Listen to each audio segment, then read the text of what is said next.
podcast where two bearded film fans watch the best and worst horror movies of all time. My name is Luke Condor with Kate, and I'm joined by my regular co-host, Mr. Andy Conduit Turner. Hello, everybody. How the devil are you? Yeah, I am good, thank you. Very good indeed. You now have the coronavirus, right?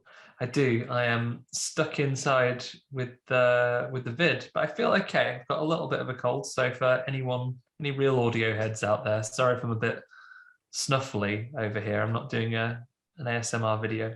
Just got a virus. Just got a virus. I've got that. I don't feel like any symptoms per se, but I've got this cough where if I dare even suggest a hint of a cough, like a teeny tiny one, I just won't stop. Like it just won't stop coming out. Sound like a deflating.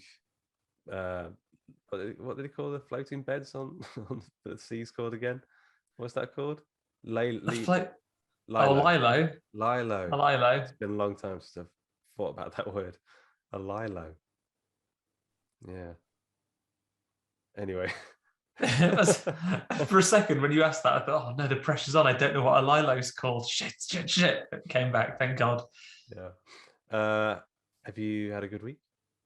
Yeah, it's been all right, apart from being stuck in the house. In many ways, it's really upped my film watching because normally we run outside.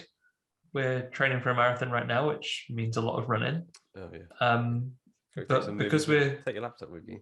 Yeah, but you can when you're on a lap. I might have to engineer like some kind of tray that I can run with when we're back outside again. But I have been on the treadmill for the last few days, and the problem with treadmill runs for me has always been I gotta get bored, and then even with some reason, even though music is great when you're out for an outside run, doesn't cut it when you're on the treadmill. Guess it's the magic of looking at outside with music. Is it a heavy treadmill? Don't know. I wouldn't try and carry it up the stairs. It's pretty heavy. I only asked because there was a guy I knew who really wanted a treadmill in his basement where I had his little office.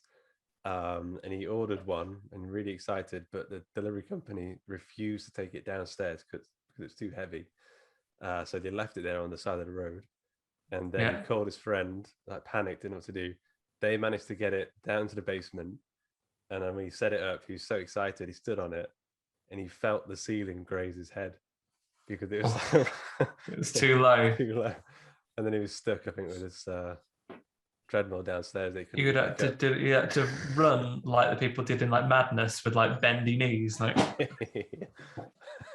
Thankfully, I haven't got that. Got a nice. It's in the garage. So out there, ran, watched a few movies on there so far for the last few days. Probably got another. I reckon I've probably got about a Snyder Cut's worth of running before I'm out of lockdown. Wait, have you seen Snyder Cut yet? You haven't? No, still not. Never had a spare 4 hours or whatever it is to plow into it. I'm dead interested for you to watch that because I know you're a comic book fan. And you're a Justice League fan as well. Yeah, love the Justice League. But I'm interested to hear what they're doing with it next. I'm catching up on the news a bit. I know it's only adjacent to what we normally talk about, but looks like they're up to all sorts over in the continuity of those movies. Yeah. You caught up on it? It's all Flashpoint stuff, isn't it? Right? And apparently it will erase the current. This is all rumors and leaks, right? But it erases the current Batman and Superman, but not Wonder Woman and Aquaman. They'll be fine after this. But as part of the continuity, it might write those two out, meaning that there is space for as in Michael Keaton to be old Batman and introduce a new Bat person. Yeah, who knows? Interesting. So what about Henry Cavill Superman? Is he out of the picture? Just won't be around, which is a shame because I really like him. I think he's great. He's a great Superman. Yeah, he is. They'll bring The Witcher into it somehow. So you can't have him and Superman in the same thing. That's why. I have not watched the new series The Witcher yet either. Apparently it's good. I've not seen any of The Witcher. I feel like I saw the first series. It's good. I feel like I've not played the game, so I don't want to spoil it too much. Yeah, but so seeing as you've seen so many films, what have you seen this week? Well, this week, Luke, I finally watched. I know you and Ben already mentioned it. I got around to watching The Matrix. Oh yeah, Yeah, before I was locked down, based on your review, based on your guys' opinions, I thought I'd go VOD rather than go to the cinema. Don't want to be disappointed. Nothing much more to add beyond what you guys said. I don't think. Like, yeah, conceptually, there's some really interesting stuff.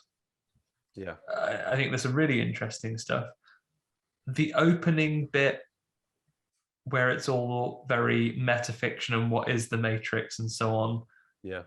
I feel has possibly been done better in any number of like video essays that have been released about the Matrix over the last 10 years. I was thinking that bit. I mean, I know they say they took a lot of the Matrix from Grant Morrison, but I thought the first half of this was very Grant Morrison. It reminded me of all of his meta stuff that he did. Yeah, I wasn't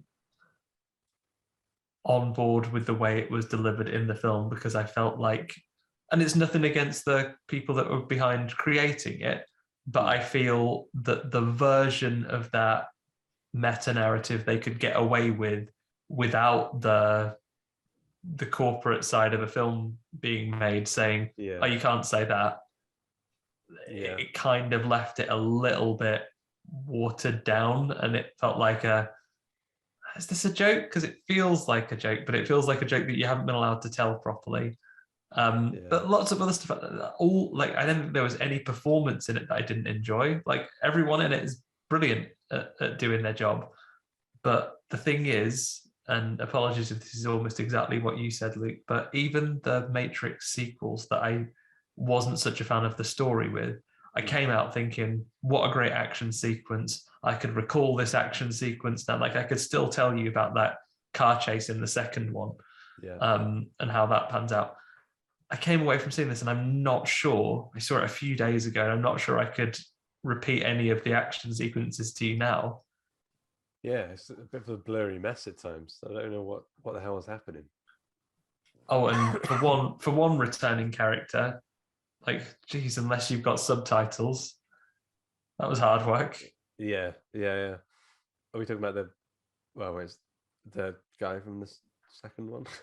Yeah, the guy from the second one. And it's nothing to do with his accent necessarily. He just comes and shouts some things. I was watching a review. I didn't pick up on this when I watched it, but in the review they said that he said I'm gonna be in my own spin-off.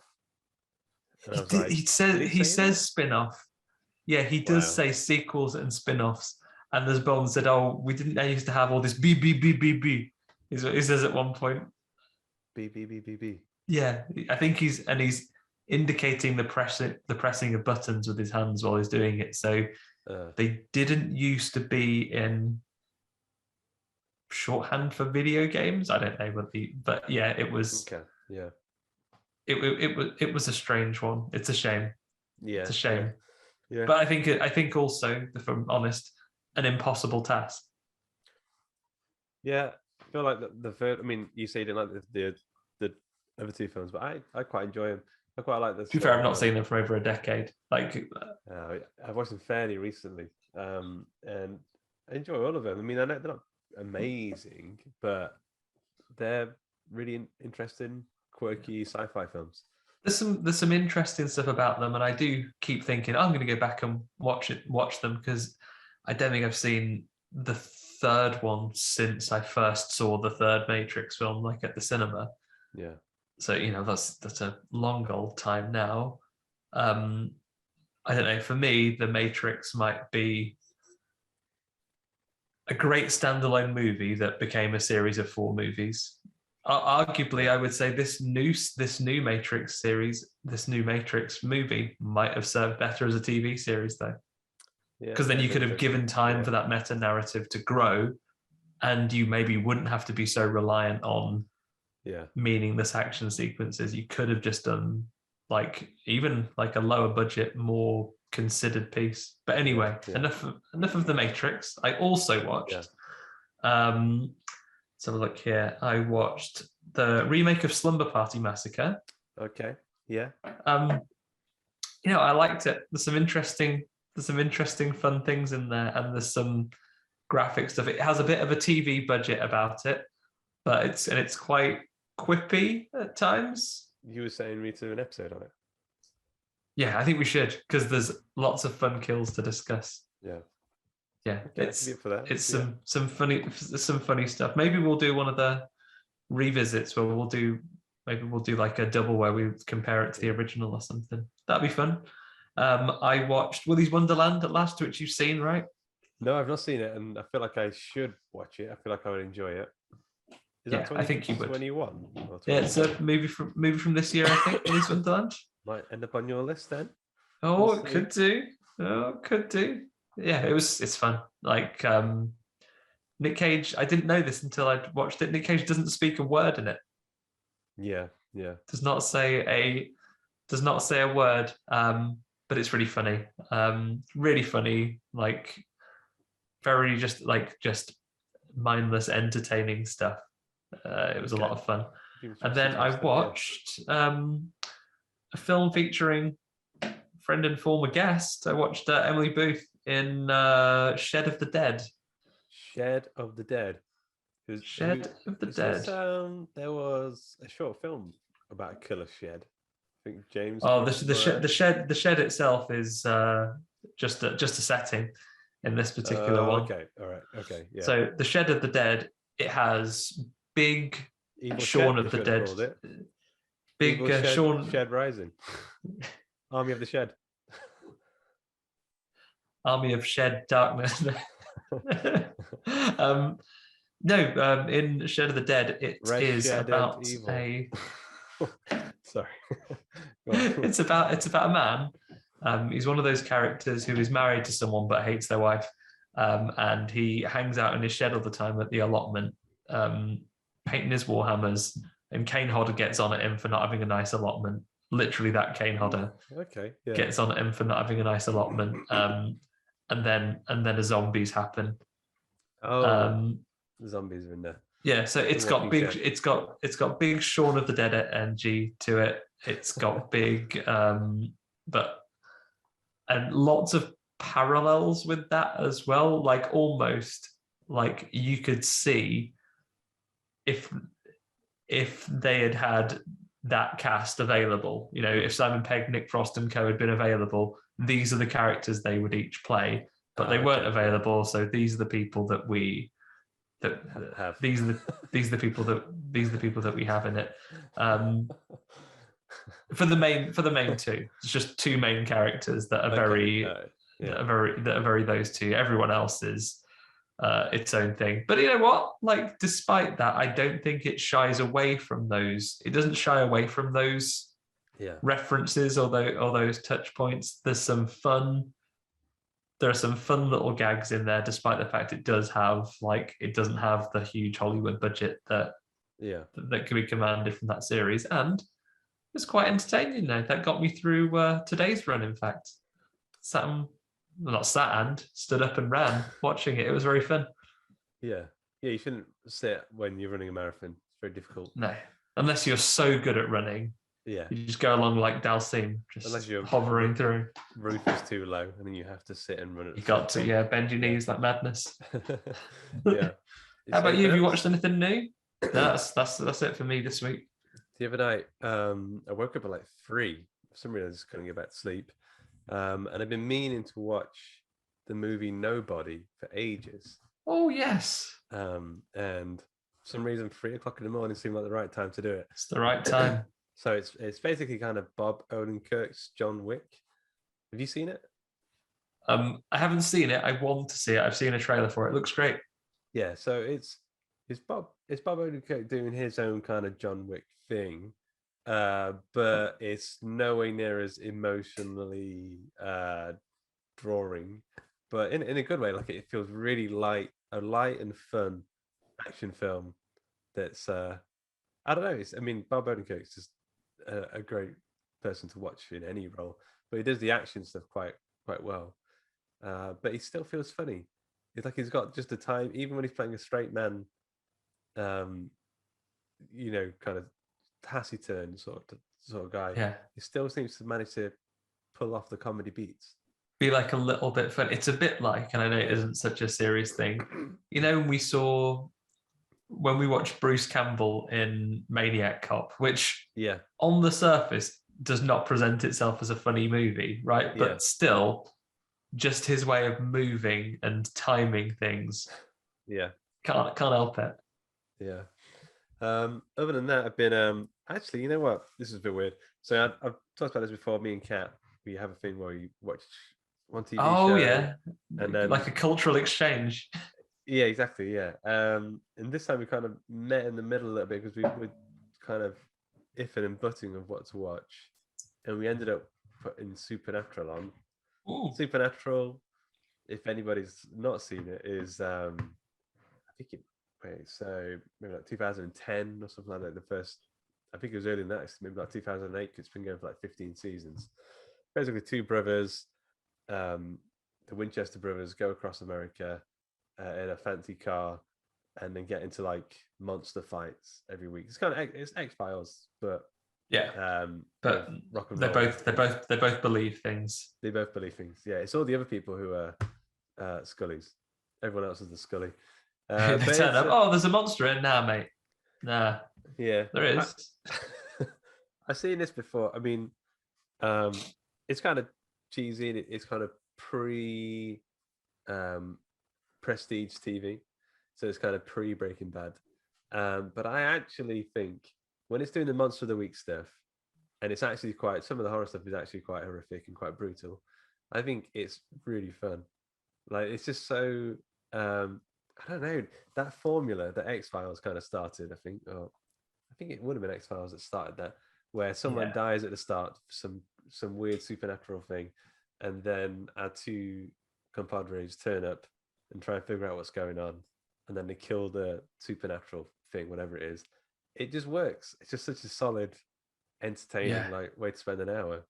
It's a good thing, and like in many ways, and I know things have to progress over time. With a Yeah, lot of shows like that, the same was true of the X Files as well. When I was watching it back in the day, I'd quite happily perpetually see it stay in there. There's just a yeah, monster every week, and it's just a thing. I want like a Simpsons, and everything's returned to normal at the end. There is room. There is a great deal of room for the big story arcs and the things that change and the end of season cliffhangers and so on. But yeah, actually, there's a great comfort in the fact that you're just going to watch this show, and for as long as it's fun, yeah, it's just one episode, and it doesn't matter what order you watch them in either. Because I've seen a couple of early Supernaturals, yeah, and it must have been when it was in this Monster of the Week phase that you're talking about, because yeah. nothing needed explaining. Just these two brothers hanging about, and then there's a ghost they got to deal with. It was in the walls in this one. Pulled this girl's hair. Yeah. Well, yeah, that's. I mean, I start to lose it a bit when it does get a bit more, uh, like boggled down in like just the amount of lore they have to keep introducing to keep bringing people back alive, or just keep the wheels turning of interest and intrigue. But Yeah, when it's just to just keep like upping those stakes a little bit exactly, yeah, every season. yeah. When it's not doing that, when it's just doing the monster of the week. So like the one we watched today was it was in black and white. It was all presented like a Universal monster movie, and Okay. they were in a little town where people were being killed by the Universal monsters. So like a Bela Lugosi Dracula, a Wolfman, a mummy, and they kind of had to figure out what was going on. I just really enjoy it. I just quite enjoy the kind of silly camp fun of it all. So how many seasons are you in? And have you, when you make one of these commitments, are you in for the Longer. duration? Yeah, we are. And this was a long one. It's like 15 seasons long.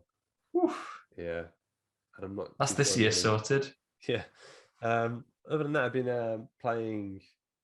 There's a game I've been meaning to play for ages on PSVR called Walking Dead: Saints and Sinners. Ah, Which, yes, because they gave it away free like December, right? yeah, exactly. So downloaded it, put it on. It's basically the Telltale Walking Dead games. Yeah, It's got that style to it, like slightly comic booky, slightly cartoony style, but it's yeah. in VR. And I always say this, like whenever you watch a video of VR, or whenever you just look at a trailer or something, it never properly represents how it feels to be in VR, because the scale Yeah. doesn't translate. When you're in VR, everything is huge. Like, you are literally in this game. Although like it's like it's not like Unreal Engine 5 Matrix looking, oh my god, this is reality. Like, it still looks like you're in a game. But because like you are literally walking down a street and there's like a load of zombies, and then you have to like kind of run away, or grab their heads and stab them with knives. It's terrifying. I don't know what to tell you. It's so much fun. And like in this game, you're like go through New Orleans. It's like a survival game. So you you've got your safe home where you do your crafting and upgrading your weapons and stuff. And every day you go into the town, into the city, and you've only got a certain amount of time before the bells chime. And if you stay out after that, all the zombies start to come out in the woodwork, and you sort of have to escape back to your safe home, and try not to die along the way. It's really good. It's a really fun little game loop. Oh, I still have it to give a go to. I mean, the only thing I think immediately is tell those idiots to stop setting the bells off. They stay out longer. Yeah. I mean, there's nothing quite like picking up a screwdriver off the floor and jamming it in a zombie's eye. Jamming it in a zombie's eye. Yeah, it's a good feeling. It's a good job that in the Walking Dead universe, in the immediate run-up to the zombie apocalypse, loads of people were just dropping screwdrivers about on the street. Screwdrivers and shivs. There's like loads of cans of pop.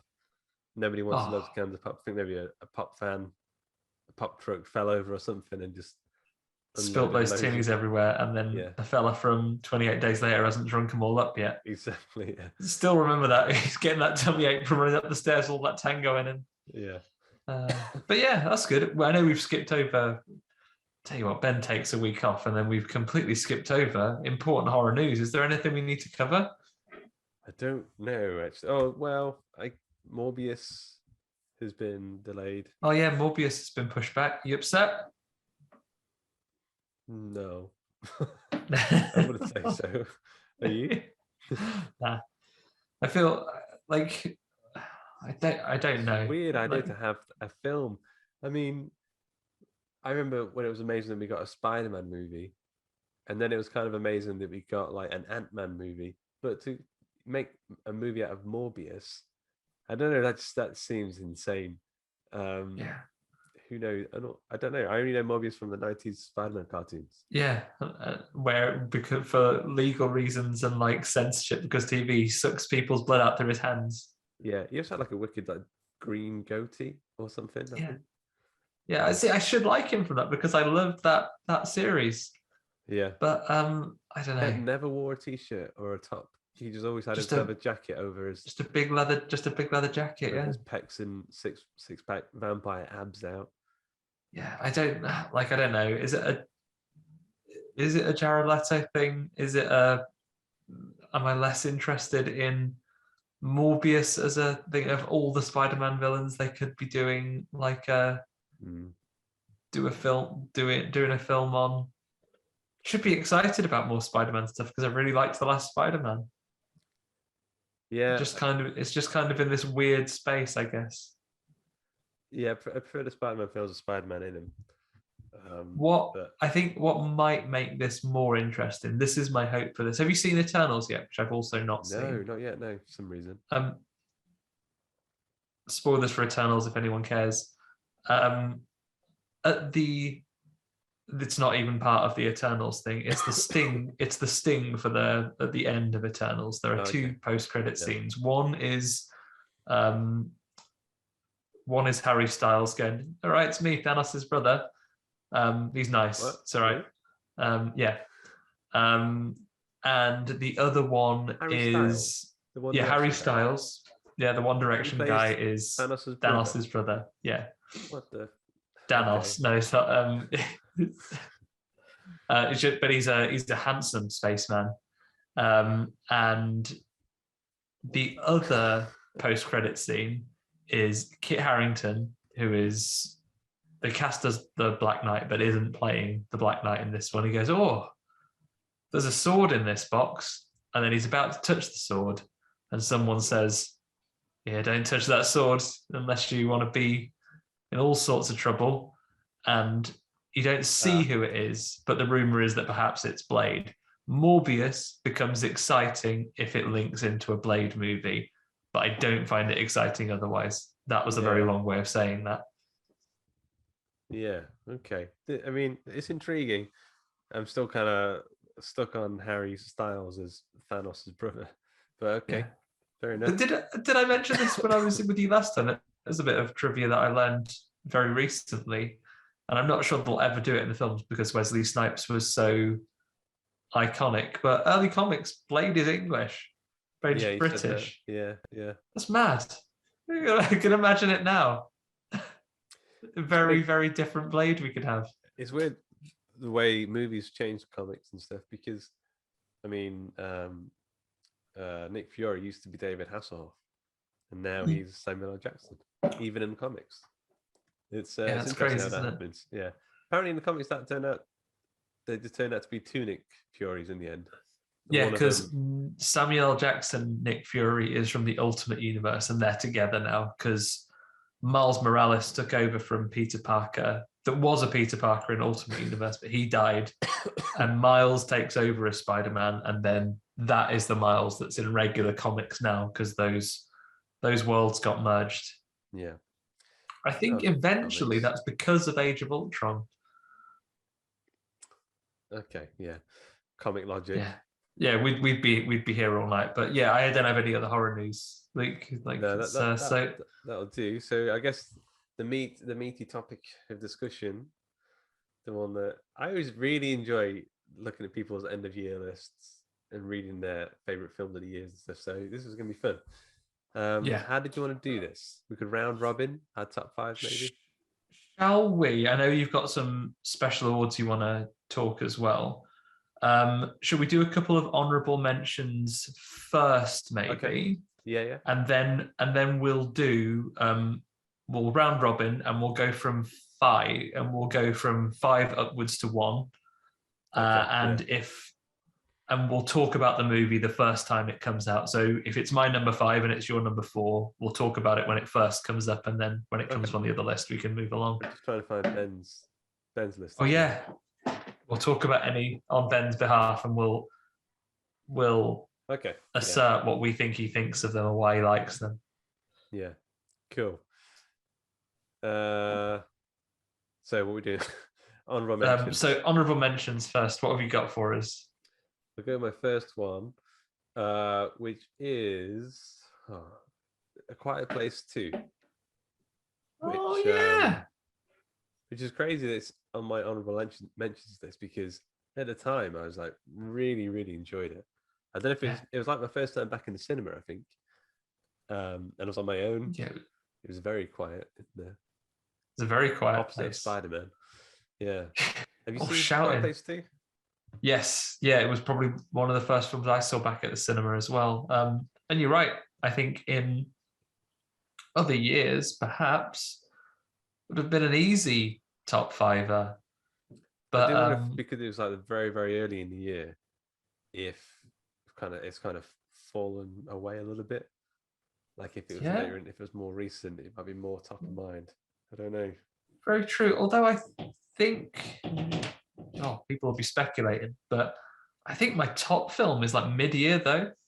Okay. So not just leaning into the ones I've seen recently. Yeah, Quiet Place 2 is really good. I actually preferred it to the first one quite a bit. I just enjoyed going more into the post-apocalyptic world. That's always quite intriguing to me. Yeah, I think the expansion of the world was great. Everyone in it does fantastic, fantastic performance. Yeah, John Krasinski, despite the fact that he's not in this one fully, I think the way that they did include not only his character partially, but then as a kind of a legacy and a memory was really good. Yeah. But Killian Murphy is a great addition to that cast. He's fantastic. Yeah. You put him in any post-apocalyptic setting, you know he's going to do it. If you've got a movie and you're like, let's make it post-apocalyptic, the first person on your to phone list is Killian Murphy. It's got to be Killian Murphy. If you don't have Killian Murphy in your post-apocalyptic movie, it's going to be a box office disaster. Take it from me, disaster. Yeah. Agreed. Agreed. And I think that should I ever wake up one day, like I step out the door and there's a post-apocalypse outside, he's who I want to see. Yeah, That's exactly. Killian Murphy. Yeah. Yeah, I'm going with that guy. He'll know what to do. Yeah, with his bags of Coke and Tango.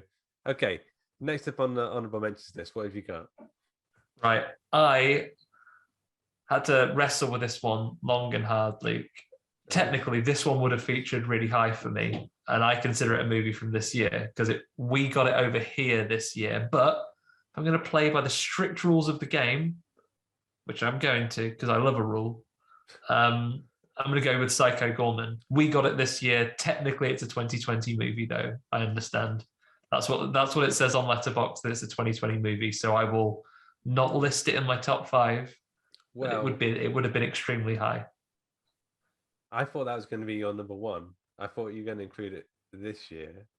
It probably would have been my number 1, Luke. But I've written another 5 now in case we were being very harsh with the rules. But should we talk about it now then, or do you want to save it to when it's on your list? Psycho Gorman is a film I've seen 3 times, I think. What is there to say about Psycho Gorman? I don't think it's a perfect film. I actually think it's a bit annoying, and it misses a few beats. But the things that it does well, it does so exceptionally well. Little bits of dialogue, little jokes that we always bring up. I saw you mention it the other day, actually. Yeah. Very good. I just think it's a really fun, unique movie, and it kind of plays to the stuff I grew up with like Power Rangers and what's that, Tokusatsu? Is that what that's called? Or is that it's like the whole series, right? Of anything. That's your Power Rangers. That's your Masked Rider. That's your Big Bad Beetleborgs. Your VR Troopers. Yeah. I really love it. And like I say, if I was, you'd have been correct, Luke. If there wasn't any ambiguity over the rules of when officially it was released, it probably would have been my number 1 movie because it's just so. It's very new, I would say. As well. It's just so joyous in its delivery of that the gore is over the top. It's fun. It doesn't take itself seriously. It's got that pithy, sharp dialogue. You can imagine, like, it is a wonder that there isn't a trauma sticker on this movie at times as well. Like it's just great. It's just really, really enjoyable. You are right. It's not perfect. I think that it maybe loses some momentum in the final third.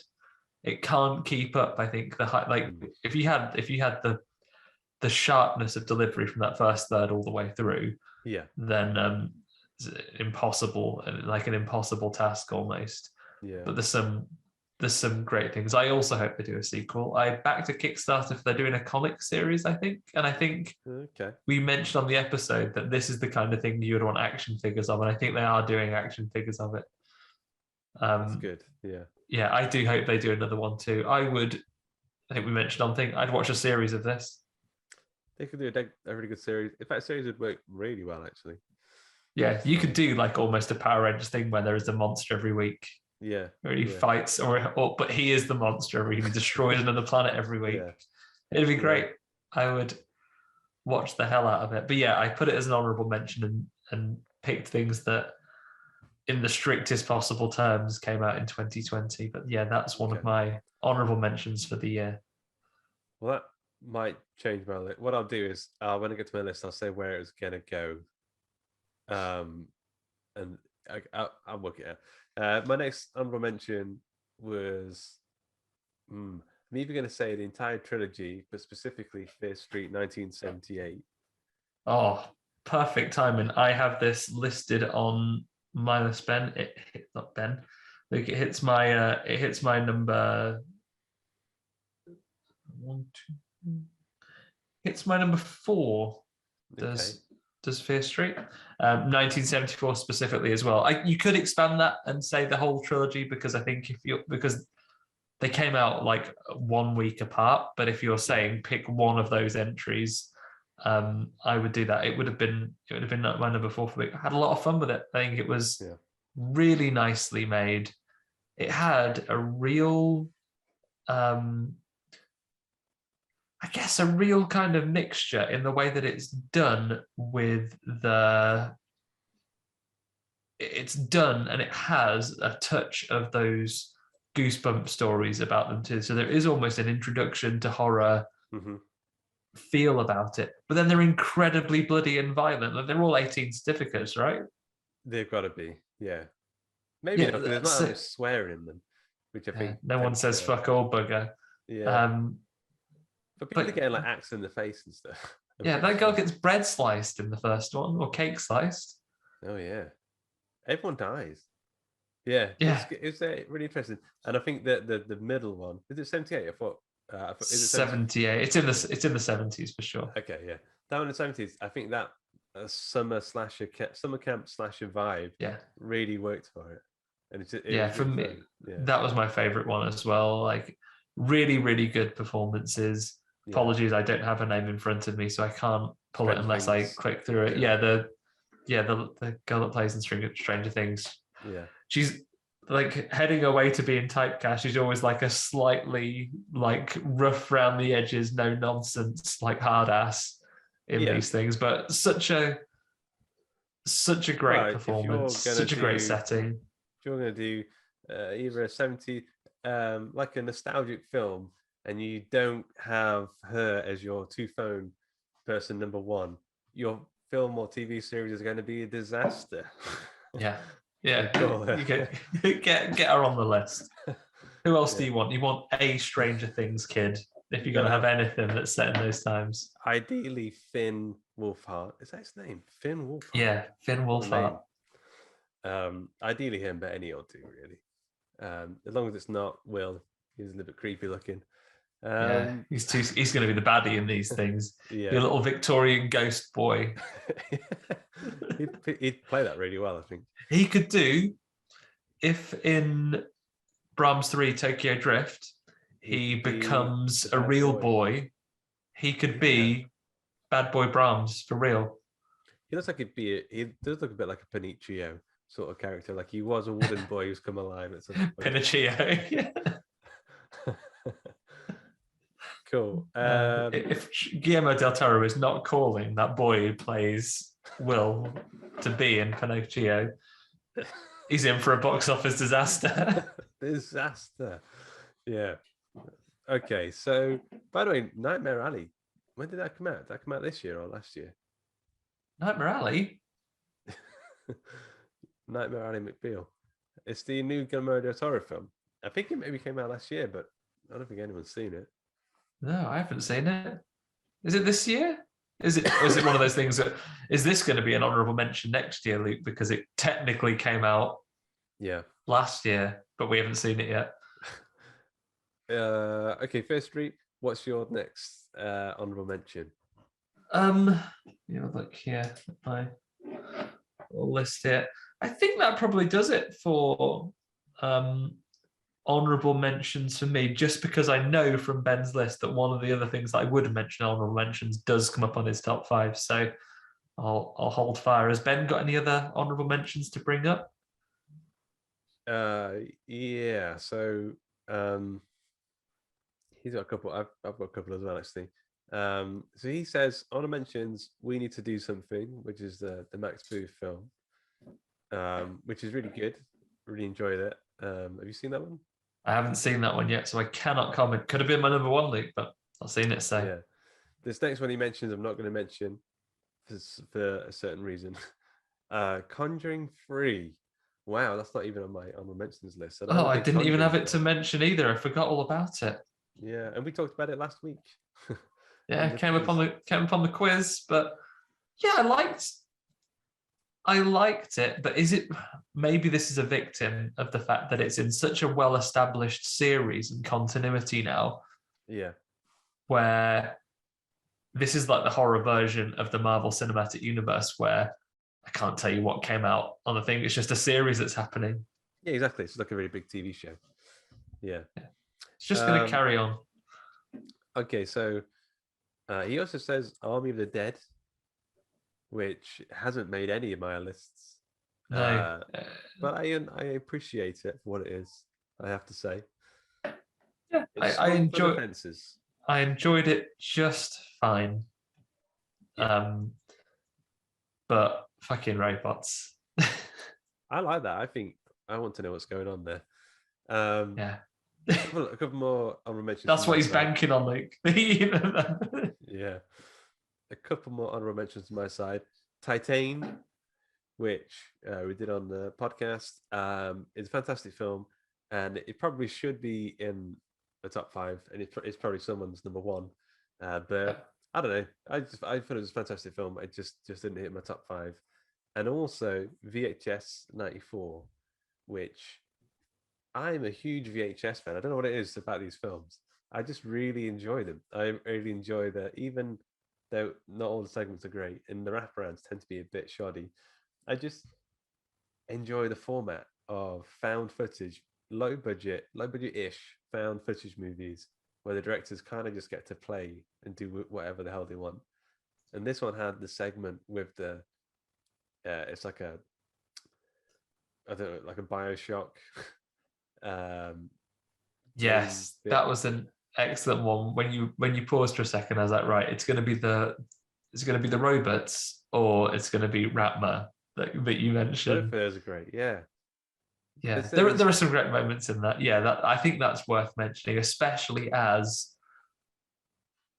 you see people from these movies go on to do big full-length movies in the future, right? It's a great like showcase for other people that are going to be doing more in the future. I hope they do more of these movies. It's kind of made me want to go and watch. I've not seen VHS Viral, which is kind of the worst one. No, I've not seen Viral either. It's still got some good segments in it. It's there's still some fun bits in there. Yeah, VHS was a good one. We didn't, correct me if I'm wrong, that isn't main feed, is it? Like, we did a Patreon bonus on VHS. I think it was a 94. Patreon bonus. Yeah, that makes sense. Perfect time if you've heard this and your appetite has been whetted. Get yourself on over on the Patreon. Enjoy that special. Yeah. So that's all of my honorable mentions. There's one which I'll get to, but I'll explain why. Top 5 then. Top 5. Do you want to go first with your number 5? Okay. All right. This is a weird one because I think it actually maybe came out in the US last year. I mean, the year before last year. I'm not too sure actually when it came out. It's called The Empty Man. And it was a film that I think some company was going to put it out, but then it got bought out by Disney, and they just didn't do any marketing promotion on the film at all. It's what you class as a cult film in the sense that no one was looking forward to it because it looked like a Thin Man creepypasta sort of film, and it's 2.5 hours long, and it just looked a little, I don't know, it looked like it's going to be a bit run of the mill, but the film it's been shown up on more of my list that I've seen, more best of list than I thought it would, because it does have that kind of cool quality to it. It's a strange film. It's quite like a noir film in some ways. It's got like a detective thing going on. It's based on a comic by Cullen Bunn, who's a really big horror comic book writer at the minute. It's kind of great, and there's a few scenes in there that are so creepy. They're like, there's one bit in particular that's so creepy that I'm never ever going to forget that little scene. It's a really amazing little movie, actually. It's very long. It's 2.5 minutes. But it's just, when you go for a run, it's 2/3 of a Snyder cut. Yeah, exactly. Yeah, stick this on. I think you'll have a good running time, a nice running session. Okay, I've just added it to my list. Do you happen to? So they've been bought out by Disney. So is it on Disney Plus? I think it is on Disney Plus. Yeah. Oh, it's on Disney Plus as well. There you go then. Guaranteed. The Empty Man. That sounds great. I should give that a go. Yeah. Cool. And it's always nice that we can get to it's testament to the fact that I think the back end of this year as well, so many things rattled out with great speed, that it's quite refreshing that even us, I sit here and we do a horror podcast every week where we cover the news and we watch at least one horror movie every week. We can get to the end of the year and you can pull a movie that that's completely passed me by. That's great. Yeah, I feel like I haven't done as well as I would normally do for watching all the horror movies that come out this year. I feel like I've been a bit lax. I'm not too sure what that is, but got to do something else. Need to catch live up. Your life. Yeah. Yeah. Go on then. Only so many hours in the day. Number 5 for me, your friend and mine, the Candyman. Oh, that should have been on my honorable mentions list. I forgot about that. Here he is. So we can talk about him now.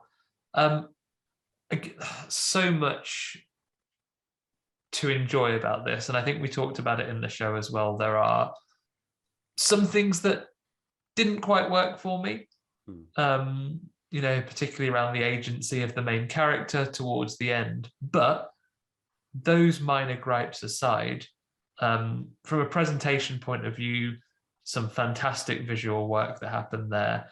Really good, really good casting, really good exploration of the character and the art form that it comes from, and the way that the legend is built up in the story. Neil DaCosta does a great job of directing a really good, strong cast in this movie. So yeah, not much to say without unpacking it and repeating the ground we covered on the episode, but I think really well done. And like, I think the casting of it is one that even threatens to overshadow. I guess it totally depends what they do next with it, and if we see more of the character, and if we see a continuation of the series now, but threatens to even look at the iconic image of Tony Todd and give a really good, solid, longer lasting new look to this character as well. Yeah, I agree. I think I've been talking about the Clive Barker Renaissance for a long time. It does seem you're a big believer. I know the Books of Blood shook your faith a little bit. It's still a little bit, I have to say. But the new Hellraiser is coming out next year, I think. So it'll be interesting to see what is that going to make it or break it, Luke? Whether the Renaissance is on or off, whether Hellraiser. But yeah, Yahya Abdul-Mateen is such a great lead in the in the movie, and let's face it, we've just seen him in several things. It's really been a solid couple of years for this guy, right? Seems to be in everything. He's super charismatic. I think in just about everything he's in, he's it's quite difficult to take your eyes off of. Did you see the Watchman TV show? I've not seen the Watchmen series yet, but I've heard he's fantastic in that. Really good. Yeah, I really liked him here in Canada. Let me just make sure I'm not missing any of his roles here. Of course, I think he's the best thing in Aquaman. Love his work. Love his work with lasers. Those big red lasers that he does. Yeah. He's really good. And I would say, despite the fact he's in it with a very capable cast, really liked him in The Matrix. Yeah, he's fun. I think it was a weird choice, but because it wasn't exactly Morbius, was it? It was Morbius.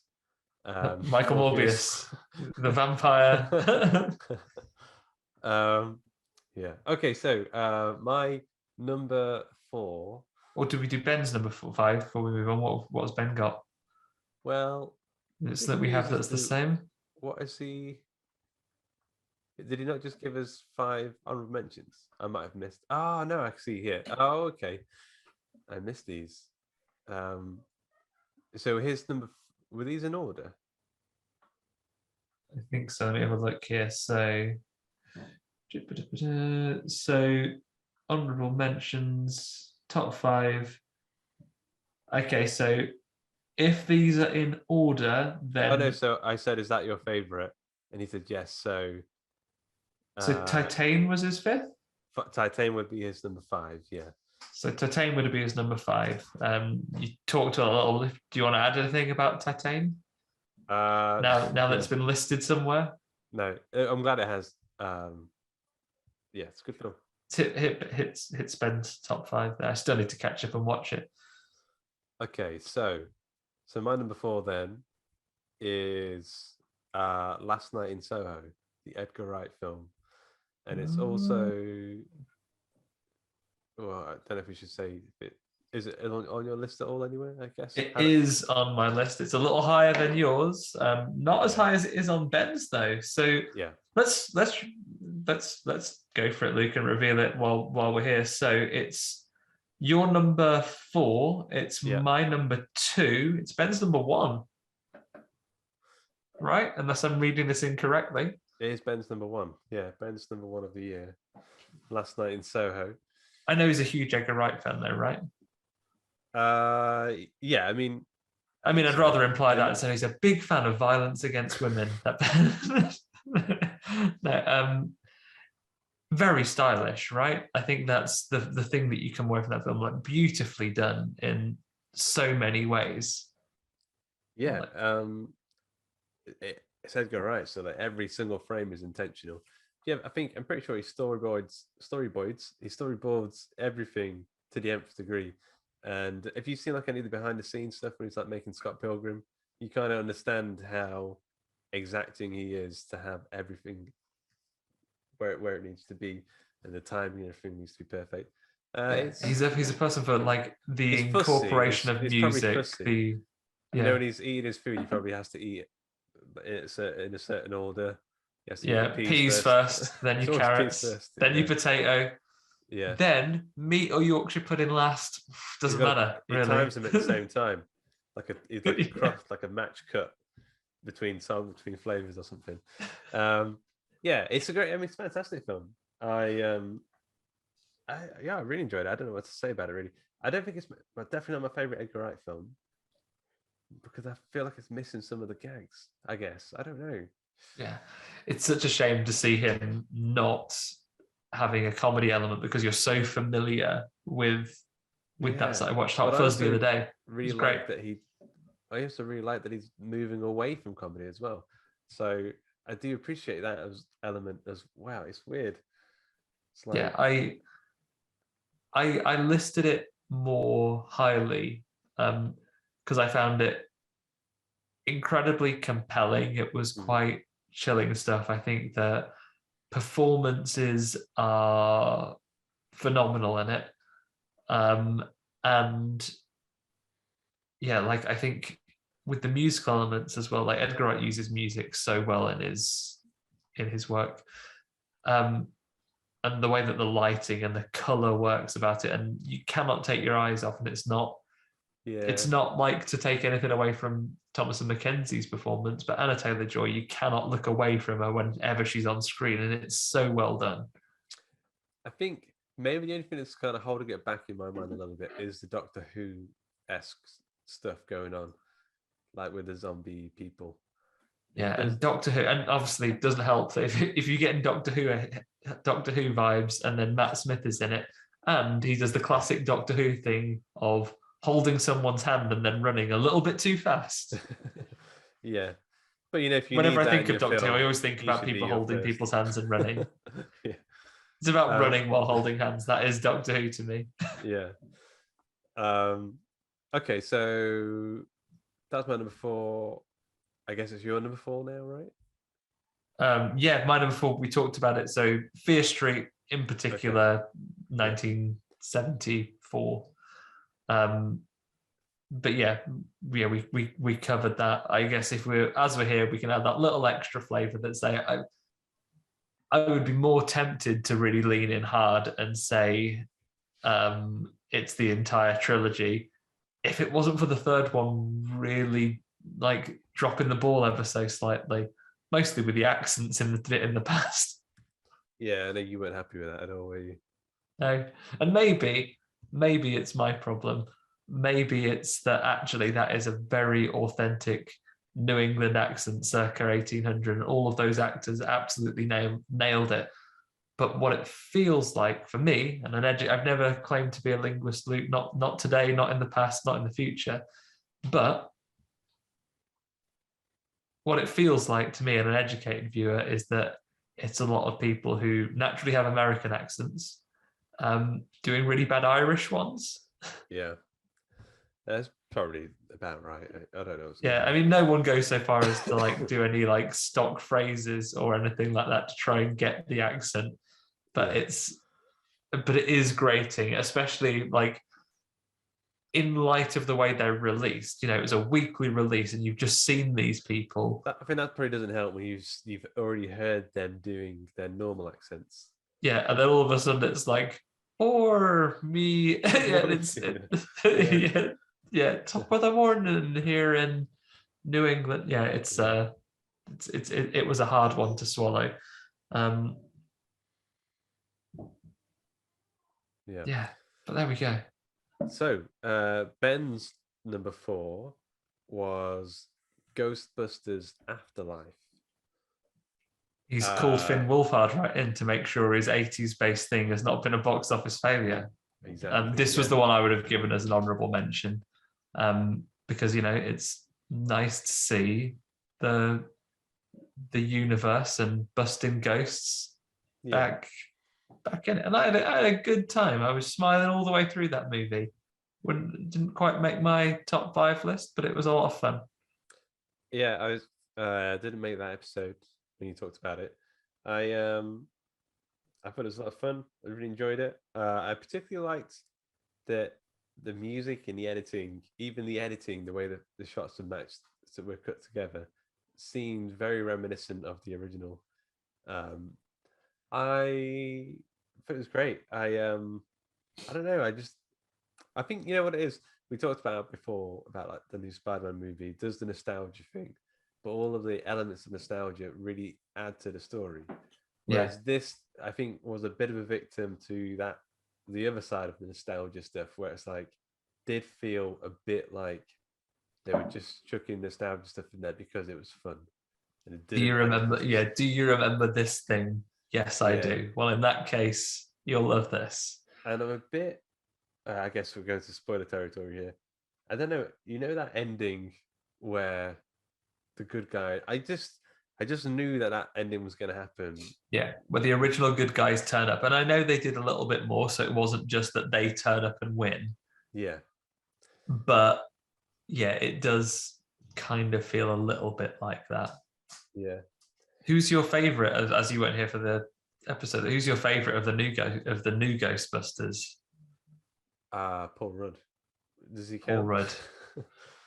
Yeah, I guess he does. I guess he's in there. If it's down to the kids, for me, podcast every day. I actually really liked the. I can't remember. I don't remember her name. The daughter.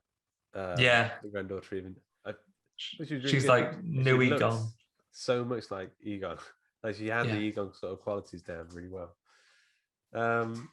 Yeah, really good. Didn't make any of my lists, unfortunately, but I did enjoy that film. Yeah. Just a fun movie. I guess that's one of the things as well, is that I don't know about you, Luke, when I sat down to do horror movies of the year, the things that pop out to you both poster-wise and the things that Letterboxd throws at you are the things that are more strictly horror, whereas Ghostbusters, you would be forgiven for saying, okay, this is it's an action movie, it's a horror comedy, it's there is probably an argument to say that elements of this are not a horror movie. It's just it's got ghosts in it. Yeah. That's okay. Yeah. That's okay. That's fine. So whose turn is it now? Is it my number 3 or your number 3? It's one of our number 3s. can't remember which way we're doing it. Should we say them at the same time? No, all right. I will tell you that my number 3 is Werewolves Within. Oh, there's been so many good films this year. That should have been on my honorable mentions as well. Purely for that line, hey, what did that eyeball say? It just really makes me cringe. Yeah, so good. A really fun Yeah. film. I really liked it. What can I say about it without going to, again, most of these that we've mentioned this year, not all of them, but most of them, there'll be entire episodes on. So if anyone has Yeah. just joined us in 2022 looking for new podcasts, a lot of these movies that we're mentioning, go back, find the episode, and hear us chat about them for an extended period of time.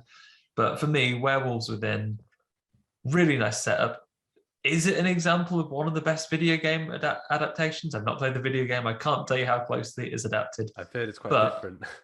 But, everyone in it is like this really funny dialogue, really great delivery.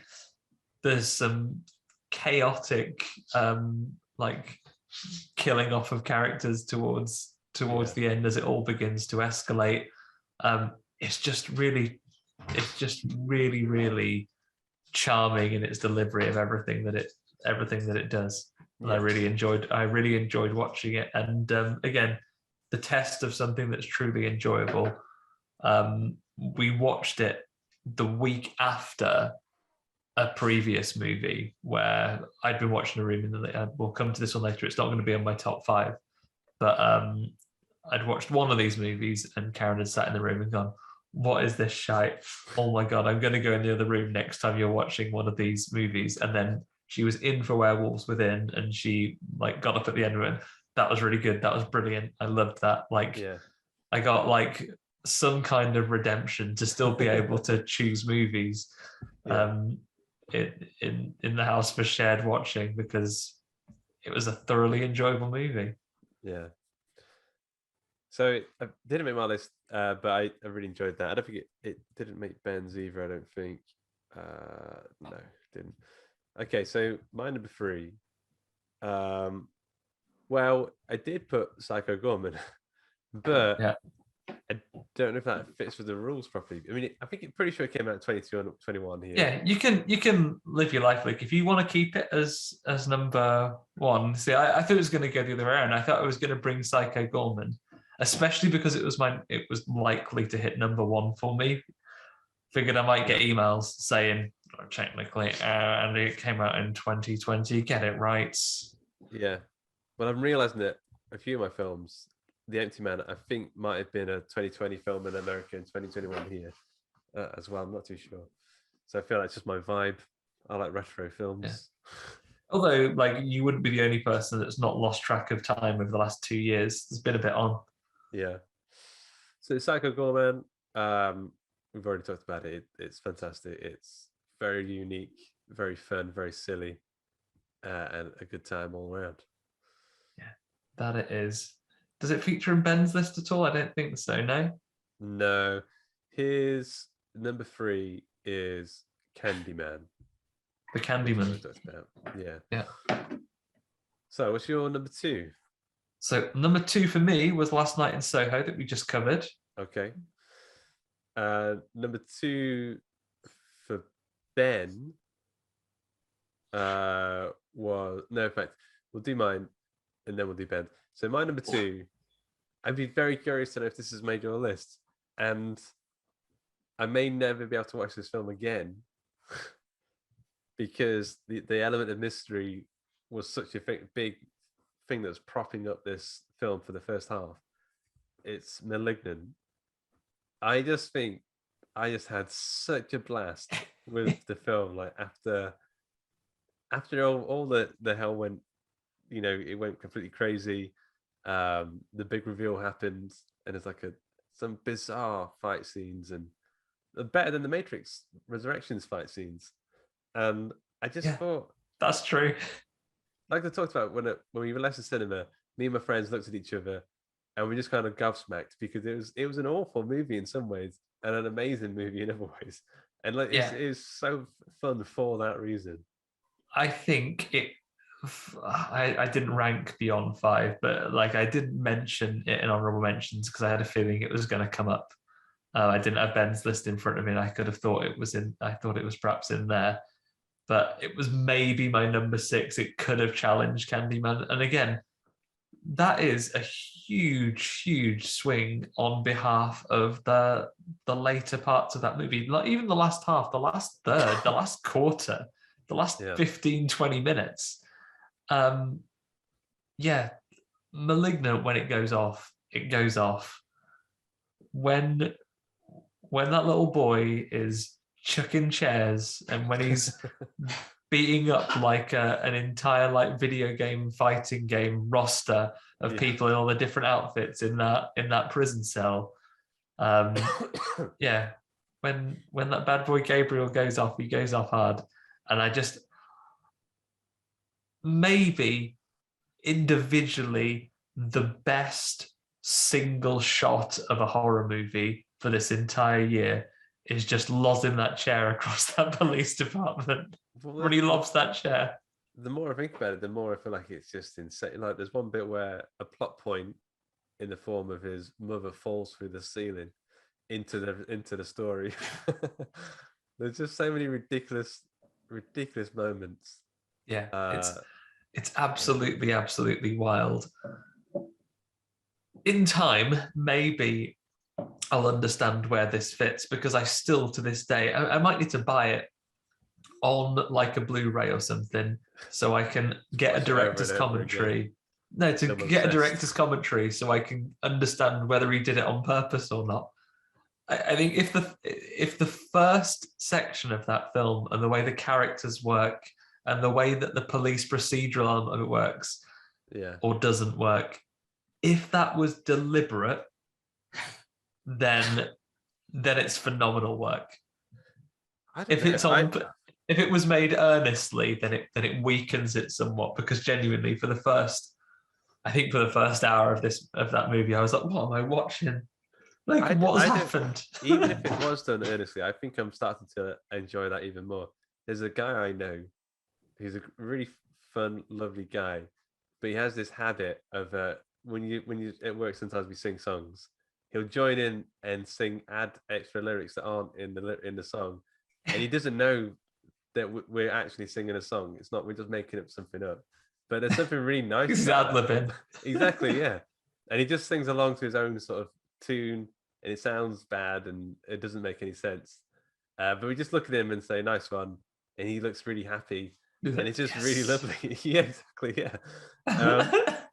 I think the earnestness is kind of. I like the idea that James Wan was like, "Yeah, I made a badass horror movie. It's the best horror movie ever made," and everyone's like, "This is awful, right?" But, I like that. It's fun. The question I will ask to you then, Luke, do you want Gabriel to return from Mind Prison for some more backwards antics, or can it never be seen again? I think if it was going to return, it's going to have to do something even more wild to justify it. It can't just come back on the same premise. It has to do some sort of giant pivot. I'm not too sure how you would do that, but I don't know. Does he dream child it? It's like, could bad Gabriel, now he's not stopping her from having a baby, could she have a baby in the future and he get on it? Because that would be awful. Yeah, if he gets on her baby, because you can't bash your baby. It's got, just because it's got Gabriel on it. Yeah, he's crawling about backwards using his psychic powers. Maybe the baby has a little other Gabriel, who's not Gabriel. If you're listening, James, get us on board. We'll come on this journey with you. Okay, so that's my number 2. Did you, by any chance, Luke, before we carry on, did you pause on giving Ben's number 2 because it is your number 1? No, it's actually, so it's a bit of a weird one. I thought if you were going to put me down for having Psycho Gorman because it's not the right year, I was gonna swap in this one, or triple stuff. So it would have been my number 5. It would have shunted everything up a bit, if that makes sense. Okay, but it's Ben's number 2, and it's my number 1. I thought it might be. Yeah, with Psycho Gorman out of the picture, is that it was this one, because I have thought about this film since we watched it Uh, repeatedly. I'll tell you what then. Let me do mine because no one else has picked this one, and All then right, we'll do trick yours. it in I there. know. So my number one is a film that I don't think anyone's seen. It's called Come True, and I've banged on about it a few times. It's the film where the art is made by a guy who makes music under the name Pilot Priest, like John Okay. Carpenter-esque music, like vaporwave, whatever you call that music. So the film is about a girl who's homeless, or doesn't have anywhere to sleep. She sleeps on people's sofas. She signs up to like a sleep trial at this university. And what she finds out is that the sleep trial is they found a way to have a camera that can see into people's dreams. Yeah. And then what they find out that everyone, the screen that they're looking through is just like a little black and white kind of distorted camera into people's dreams. So you're not seeing the full thing. It's just like a creepy, like little, what exactly am I seeing here? But then everyone's dreams all seem to be like this constant moving forward of the camera through this like shadow realm, and everyone starts to dream of this shadow man that like looks back through the camera out at whoever's looking at them. It's so creepy.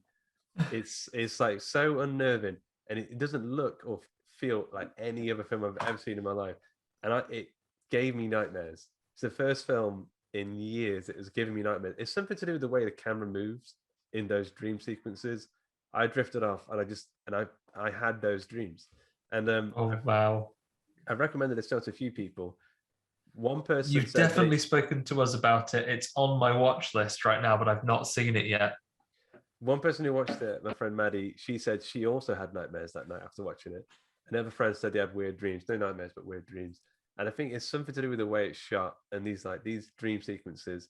They're just so strange and surreal, like they draw you in, and then it's a really cool, really awesome film. I definitely need to watch it. It sounds terrifying. That leads me to a question, Plot-wise, Luke. yeah, go Um, if you have something that you think is going to give you nightmares or keep you up, especially if you've been awake at 3 a.m. watching something, do you have anything that's your go-to? You have a little palate cleanser that you go to try and make sure you don't have nightmares? Probably Rocket League. I was thinking about Bit that of Rocket League. when I was playing Walking Dead. I nearly always have to have a quick game of Rocket League afterwards to as like a refresher, like a palate, like a sorbet. Yeah. A nice little sorbet just clear you out. Yeah, so Come True. Plot wise, I think that it doesn't kind of stick the landing at the end, but the experience is so unique. And any film that can affect me in that way is, I don't know, it's worth a mention. Yeah, it's gonna land pretty highly for me. Yeah. And then so this leads to your number one, my kind of number 5, and Ben's number 2. Yeah. Wow, I did really well this film. Yeah. Mentions from everyone. This is where I say it, and it's like, no, I wasn't talking about that. Censor, right? Yeah. Prano Bailey Bond's Censor. So what is this film about, Andy? And why do you love it so much? So as I mentioned just a few minutes ago, like I think since we watched it, and it's very different from what we mentioned what would have taken in if it had been in the right year. Psycho Gorman, which I think on paper is a very me movie, and it's a very different movie to that.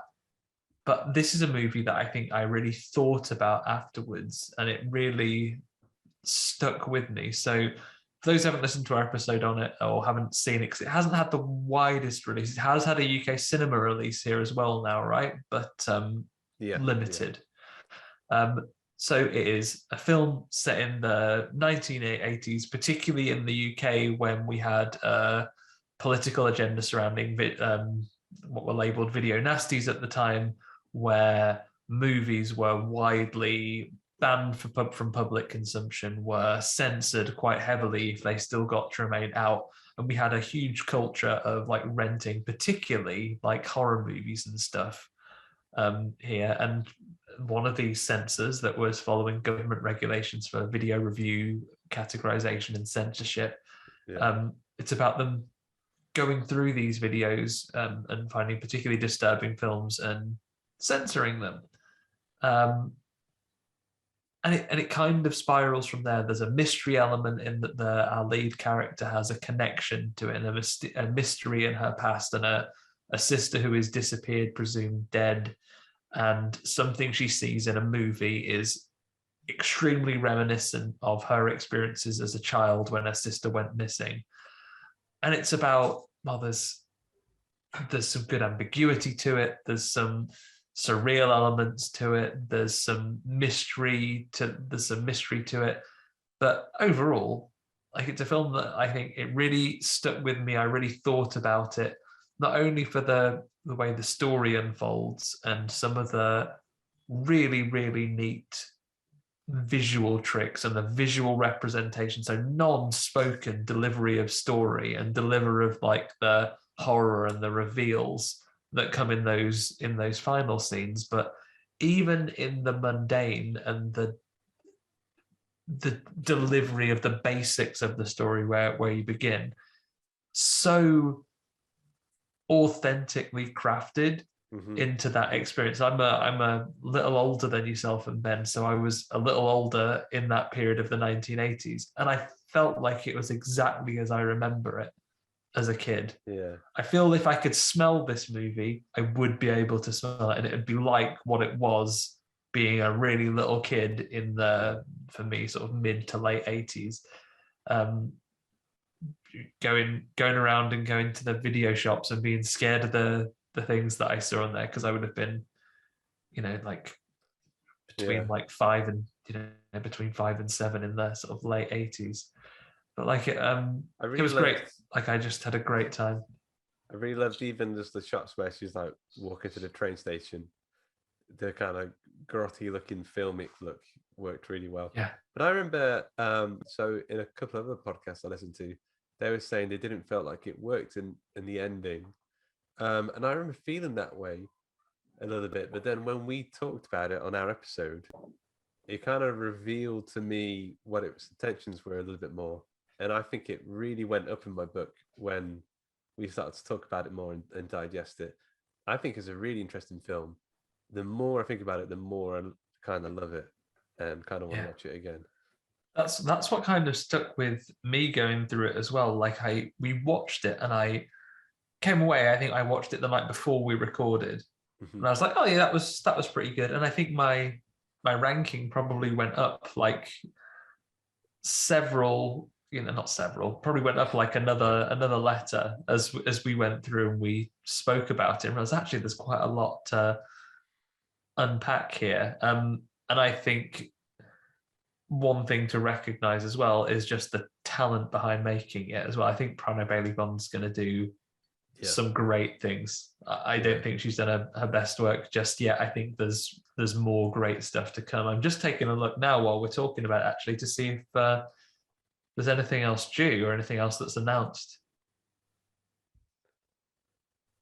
Whilst you're doing that, on the Facebook group, we've had some people say some of their favorites.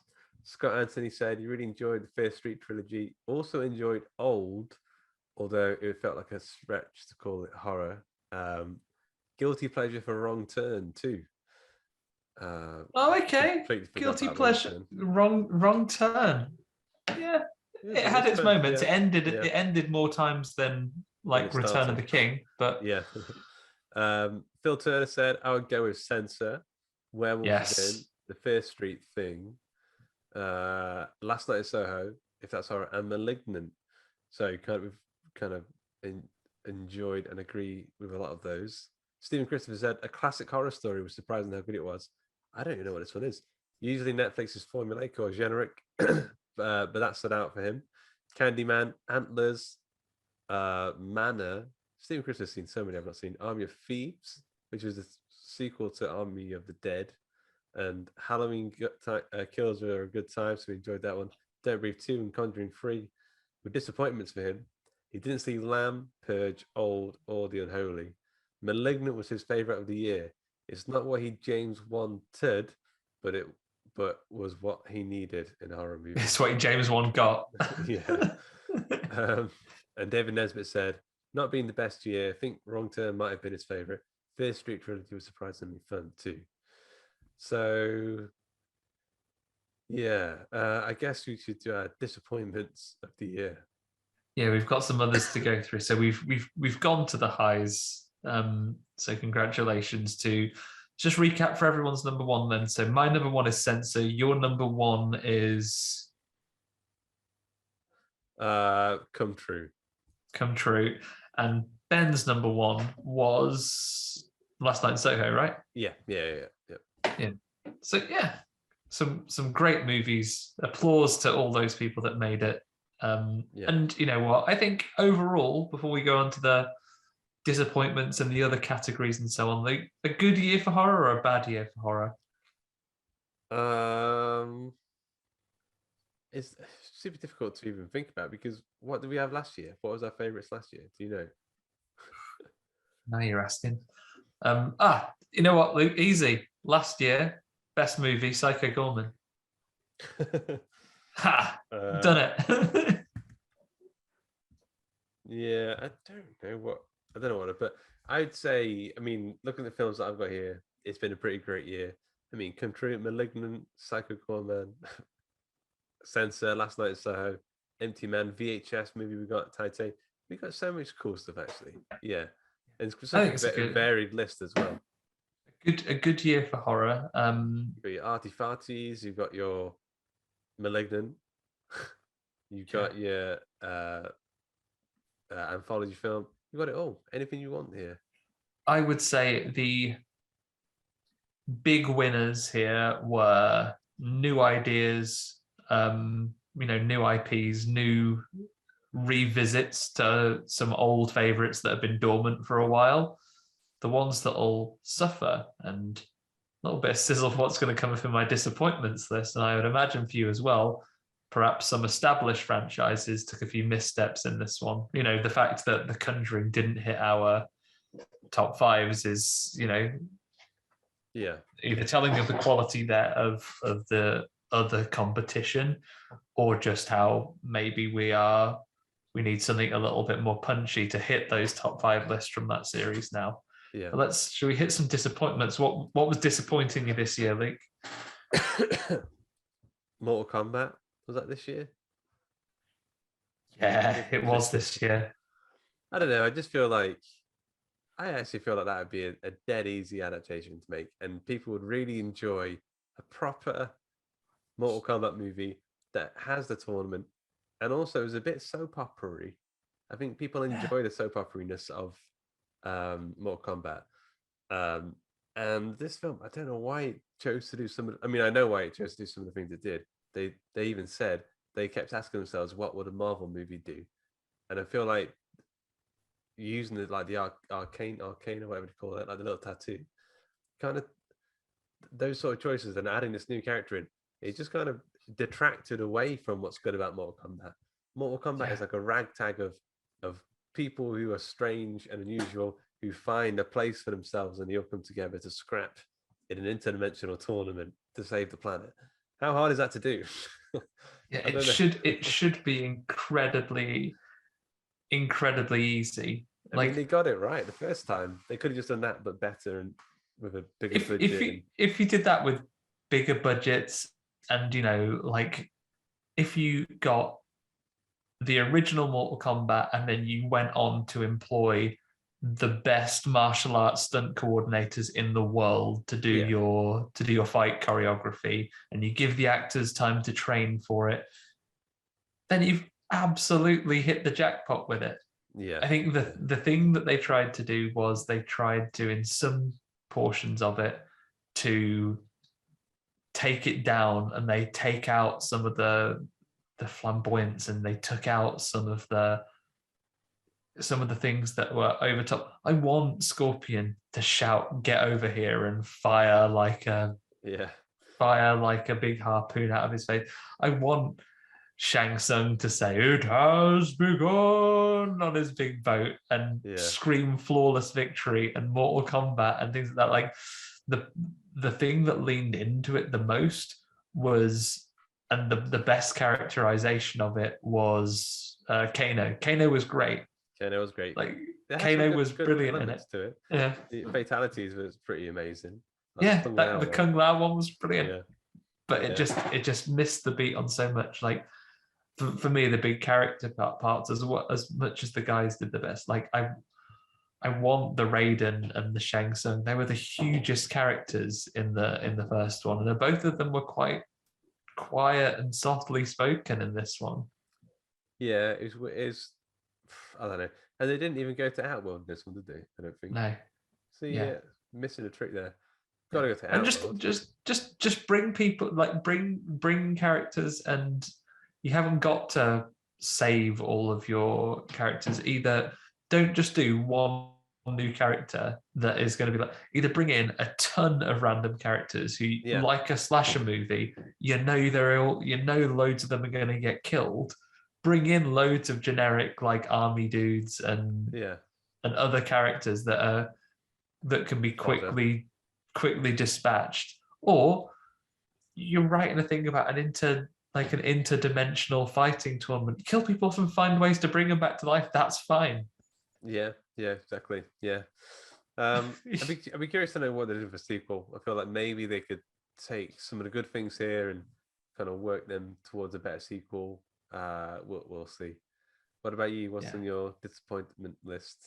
I'll brace myself for emails, but because of the potential, like, and because of what it could and should have been, and because of the hubris that it represents, Halloween Kills really stung me this year. Yeah, I just thought it was an. It's weird because I've seen quite a few people say they really enjoyed it. People I generally agree with, and I'm feeling like am I missing something here? I just found it really tiresome. Yeah, Um, I think it just, and we talked about it on the episode at the time. I think like the Halloween, like the 2019 Halloween, I currently list as my favorite in the franchise. I think it's very well done. It brings modern filmmaking and modern film pacing to the classic series and has some great moments. Like a long tracking shot outside the house is phenomenal. yeah, So then it really makes last year's, the 2021's Halloween Kills suffer yeah, when I have the same stars, the same creative team behind it. I feel like I've had my time wasted, and yeah. it doesn't have the the joy, and it doesn't have any. There's no enjoyment to be had in certain things about it. It isn't like there's a jump scare and some fear and a terrifying kill. I think I was watching that bit where it's like there's the older couple that are in the house, and he kind of comes in and then like slowly stabs them to death. And I was like, there's no showmanship or enjoyment in this. I'm watching an old couple be slowly murdered Yeah. by like a big old virgin Michael Myers. Like it's Yeah. and at the end, the offensive thing is, with all the evil dies tonight and very skillful marketing, I would have preferred if there'd just been some kind of escape, and maybe we end Halloween ends with him on a back foot and he is like a cornered rat getting rid of some of these guys for a bit of a change of pace. But basically what happens is the film goes full circle and may as well not have happened. Yeah. Yeah. And it made me feel as a consumer that you had the idea for two films and then someone in an office told you to make it three.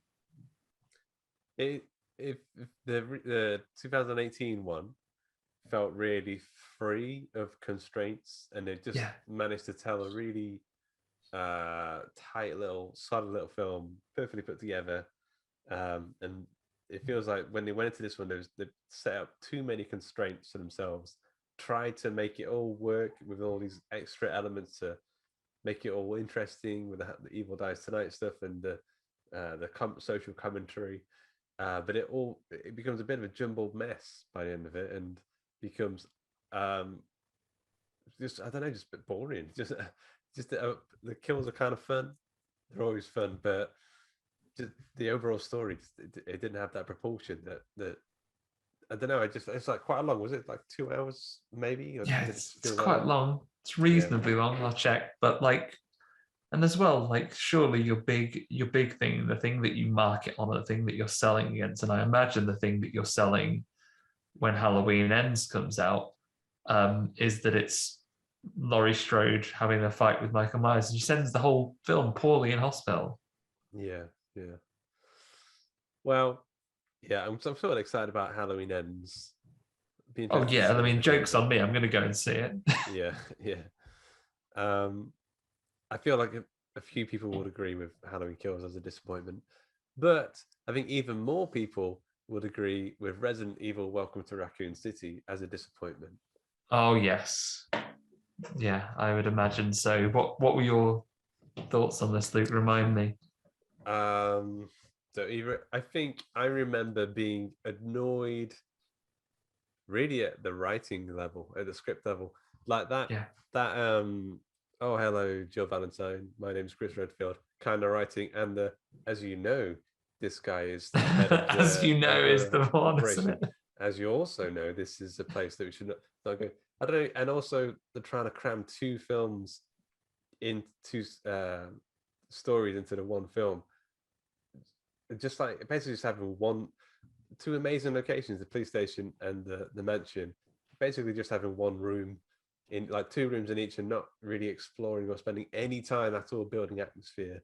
um I don't know, there's quite a few things that were really disappointing about this film.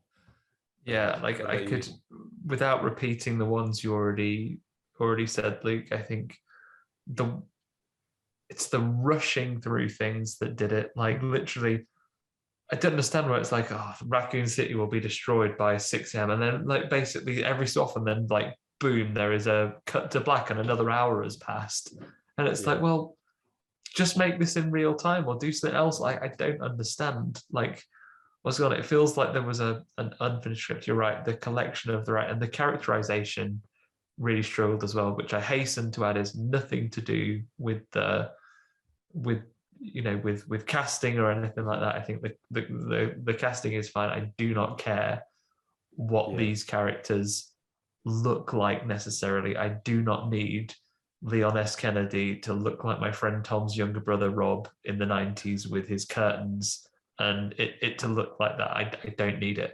They can look however they yeah, like, but the characterization of these people, it felt like pretty much all of them were the same, all the same guy. They're all like people who are sick at their job, sick of their jobs, and not particularly good at them, despite the fact they're like a special forces team by and large. yeah, And that everyone is like super aggro all the time, like with each other until they're not.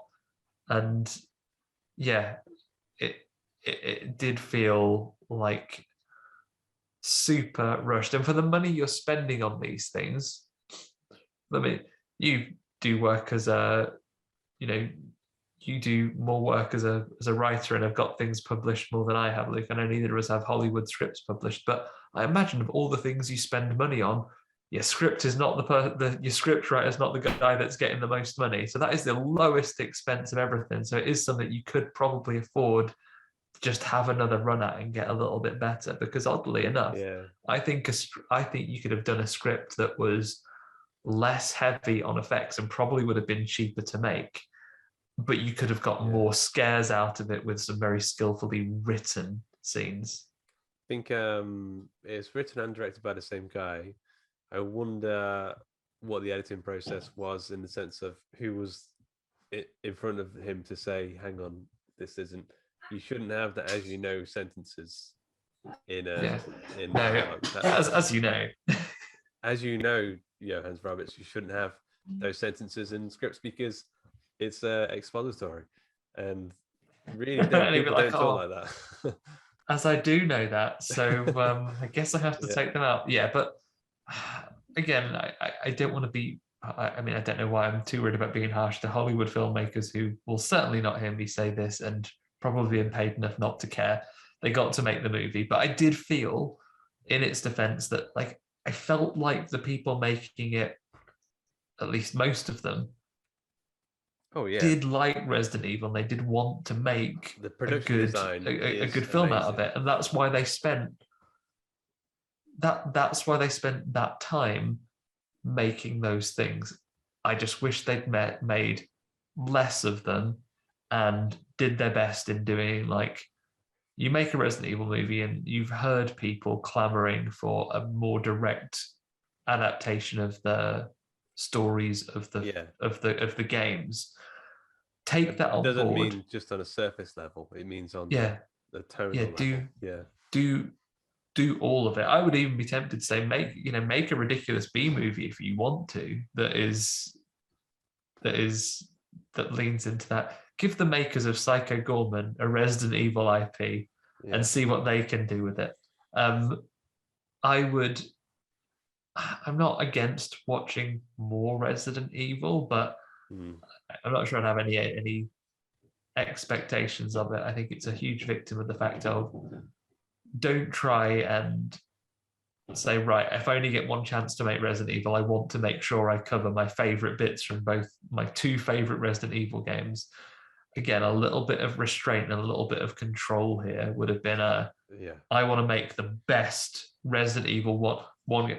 Fuck it. I want to make something that covers the story of the first half of Resident Evil 1, or the events that run up to the mansion incident in Resident Evil 1. Mortal Kombat it and have it ending with them entering the mansion if you really must, and have some people fighting beasts in the forest for a while. yeah, But hold back on everything you're doing and make a really effective, quite scary movie if you can. yeah, yeah. I Deal with mean, the rest all the later. elements are there for you to use.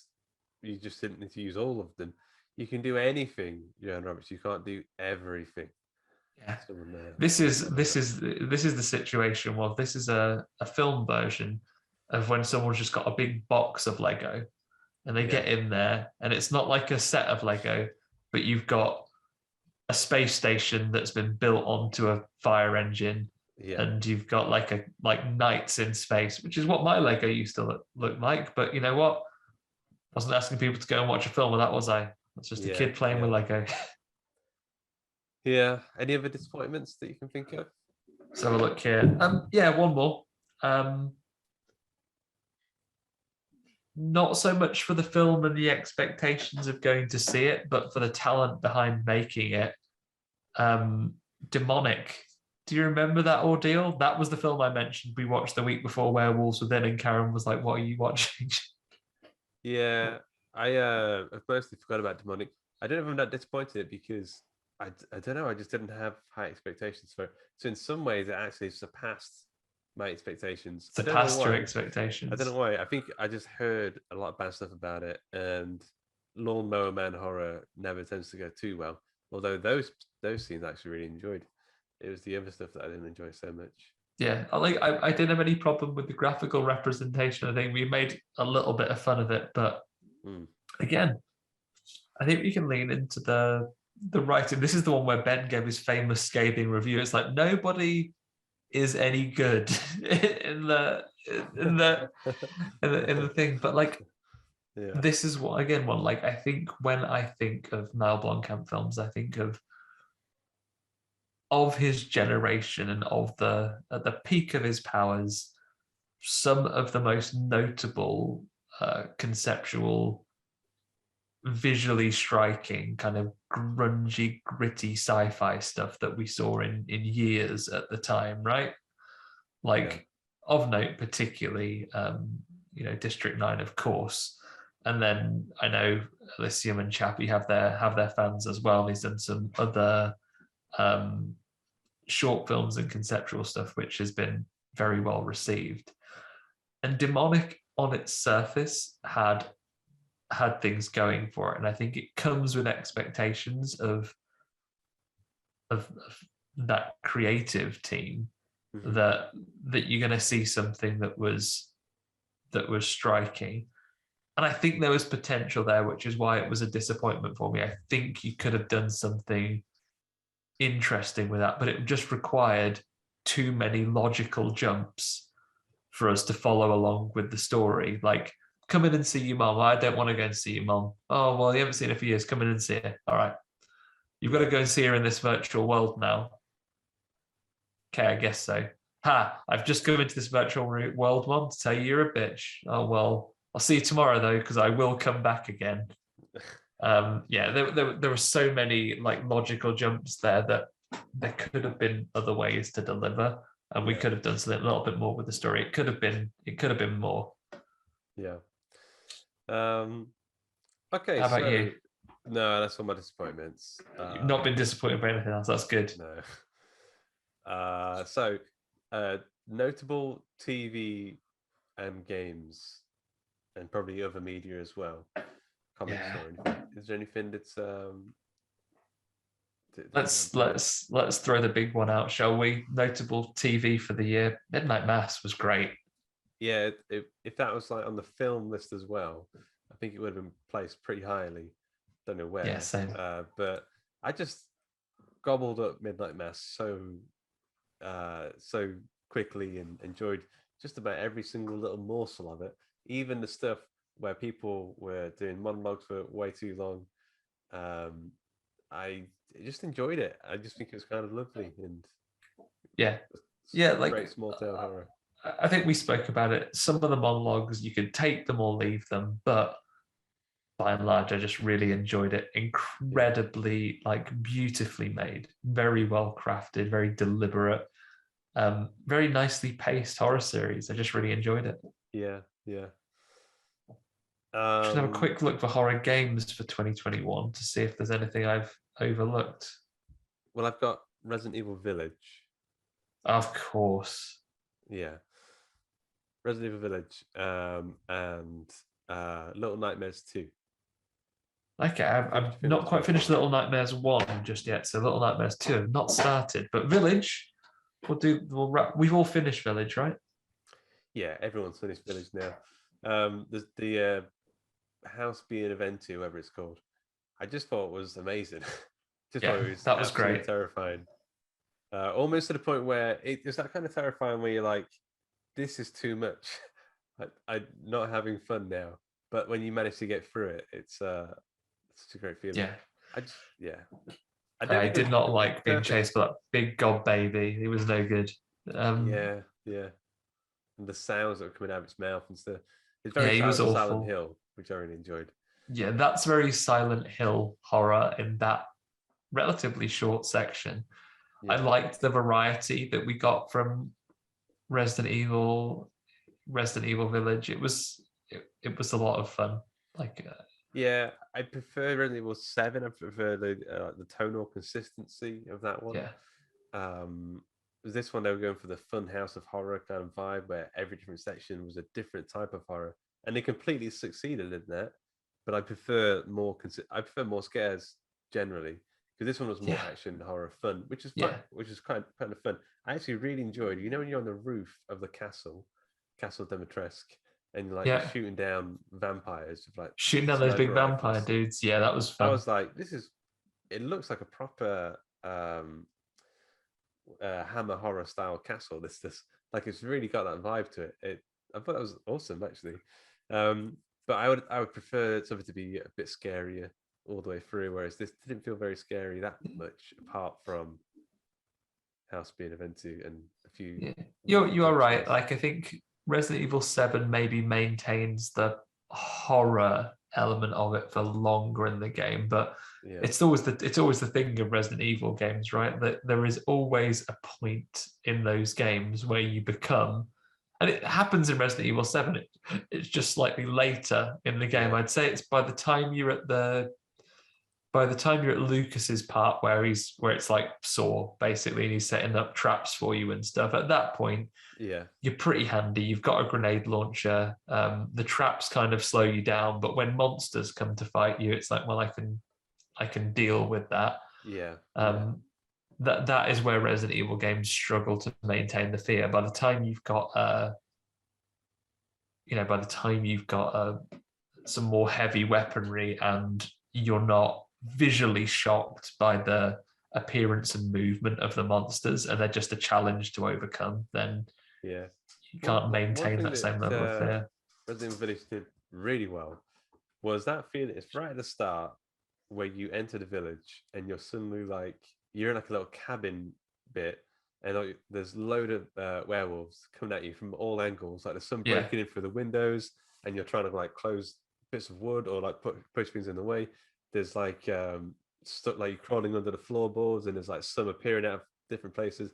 That feeling that like there's a siege, and they're all trying to get you Yeah. from every single angle. That was done pretty splendidly. That was awesome. Yeah, that was great. That was great. Have you got the kit, or is it just that you're interested in to play Resident Evil 4 in VR? Is that something you've already done, or something you just like to do? I would like to do. I've not got an Oculus Quest to play it, but I will get an Oculus Quest at some point, and I will play Resident 4 in VR. It looks great. Yeah. So Little Nightmares 2, my favorite honorable mention. You just got to play it. I just don't know what to tell you. Yeah, I'll get to it because it's only a matter of once I finish the first one, I will pretty much roll into the second one straight away. As you're a fan of Inside and Limbo, yeah, like they definitely are the same genre. And whereabouts are you in the first one? I think I've dealt with. I think I'm on this. Not as far as I thought I was. I thought, oh, is this the end? In fact, is this just a short game? But I've just dealt with the first kind of ghoulie man, effectively, the big daddy long arms that tries to get you. Quite early on, then, yeah. I've killed him. I've chopped his arms off and everything. He's dusted. But it's not a long game because like 2 or 3 hours or so. They both are. They both got such an interestingly quirky, weird horror vibe to them. And there's bits in Little Nightmares 2 that I think are genuinely terrifying when you're in well, I will crack on and get to them. I did quickly Google horror games and I found that The Medium was a 2021 game. Yeah, I enjoyed that. That was good. And there's some really great audio horror and the tension of being chased in that as well at some bits. It's largely story driven, so there are only limited sections where you can actually truly fail. But yeah, it's really nicely constructed. Cool. Last but not least, I guess we just want to quickly talk about if there's anything that we're looking forward to in 2022. I mean, first one coming up super soon, right? Like looking forward to some Scream in a couple of weeks. With these kind of remake boots these days, I'm just cautious now. I think it looks good, but I'm cautious.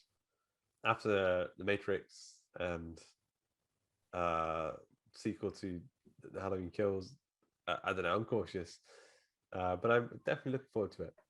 Yeah. Actually, I say that, but Evil Dead Rise, I'm all for that. Yeah. If that comes Evil Dead Rise, though, it feels like it doesn't feel the same. It feels like it's a long-awaited sequel rather than but also a little bit extra. I have good faith in the Scream thing because of who is behind it. Who is behind it? Like it's the guy, it's the folks that did Ready or Not, which Samara Weaving, but direct, Radio Silence. Yeah, they're directing it. And I know that they were very deliberate in saying they wanted to do something that Wes Craven would have been proud of as well. They took a lot of notes from what they felt he would have done with it. So I feel like it's in good hands with those guys. And if it's the type of thing that I've seen from them, Ready or Not was certainly of the year it came out, which is meaningless now because the last 2 years all blur together. Yeah. It was one of my favorites of the year it came out. Speaking of Evil Dead Rise, speaking of Evil Dead, Sam Raimi's Doctor Strange movie is coming out, The Multiverse of Madness, which I kind of hope is a bit horror-y. We don't know if it will be, but all about that, a bit of Doctor Strange. Yeah, I'm looking forward to that. I mean, we've seen a trailer for it now, and after the way things explode with Spider-Man, I'm looking forward to seeing something crazy. I'll tell you what, I bet you're looking forward to. What's that? Morbius. Oh, Vampire Michael Morbius. Michael Morpheus, yeah. Michael Morpheus, played by consistently popular comic book star Jared Leto. Yeah. I don't know. I don't know if it's coming out this year. Hellraiser. That I think it's been made by David Bruckner, who Oh yeah. did what was the Ritual? He did the Ritual. Now, okay, I haven't seen The Ritual, but I hear very good things about it. Yeah, I'm keen to see Hellraiser. I've got less connections to that. I can't tell you, in fact, which Hellraiser sequels I have seen and which ones I haven't. They all have weird subtitles to them. After 4. I don't know if you need. The fact that you made it to 4 is impressive enough. The first two, the first one is really good. Second one's good. The third one I remember being quite fun, and the fourth one I don't really remember at all. Is the one where Hellraiser is an MMO now? Is it what? It's like a League of Legends or something, isn't it? It's like a Warcraft, but it's Hellraiser now. Well, what? There's a game. There is one where Hellraiser is a computer game. Oh wow! Okay, yeah, I don't know. I don't have no idea about that one. And is the one where Hellraiser is a theme park, or am I making these things up now? I have no idea. It sounds like you're making them up. Yeah, there's definitely one where Hellraiser is an MMO, and there's. Right, I'm going to quickly Google this. Bear with me, listeners. Great dead air here. Is Hellworld the one that is set at a theme park? No, Pinhead is back to torment computer hackers who open a virtual Lament configuration on the Hellworld website. So that's Hellraiser, but internet. What episode is that one? Episode. That's Hellworld from 2005. Wow. I mean, maybe we should go and watch all of the Hellraiser movies. Yeah, and just see. I can't see that one of them is a theme park. If I just type in Hellraiser theme park, there is a ride at Breen theme park called Hellraiser. It doesn't look too scary. It just looks like a little caterpillar roller coaster. I don't feel like hell is going to be particularly raised from riding on it. It's very brightly coloured. Yeah. So there we go. Yeah, I'm quite glad to see what they come up with, because this isn't the same studio, right? This is back to Clive Barker as well, I think. So I don't know. We'll see what happens.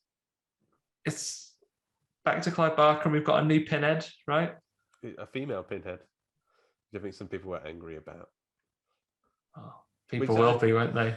I don't think the Cenobites need to be any male or female. I quite like them being androgynous, strange, otherworldly creatures, like women. So I think it's perfect. Yeah, I mean, I don't think any parts of the. I mean, I haven't seen the one where he's on an internet game, but I don't think that the gender of Pinhead has ever been an important factor. He's never got his willy out. He's never had to go for a stand-up wee. Yeah. I don't even know if he's got flies. I think it's like an all-in-one suit thing that he has. Yeah, he's got kind of like it's like all-in-one leather number where he's like, he's definitely belted into it. Yeah. Very tight. So maybe that's part of the torment, that he always needs a wee, but he'll never ever go for one. You can't go for a wheel of time, and then in hell, Devil's always give him a cup of tea. So, don't be rude, have another cup of tea. Oh, I mustn't. I can't go for a wee in this. Constantly. Well, I've made it. I've made it now. Just how you like it. Do you think Pinhead has sugar in his tea, or suffering? I guess he probably would have it in his tea, because don't they do a Hellraiser because they're looking for the ultimate in experiences.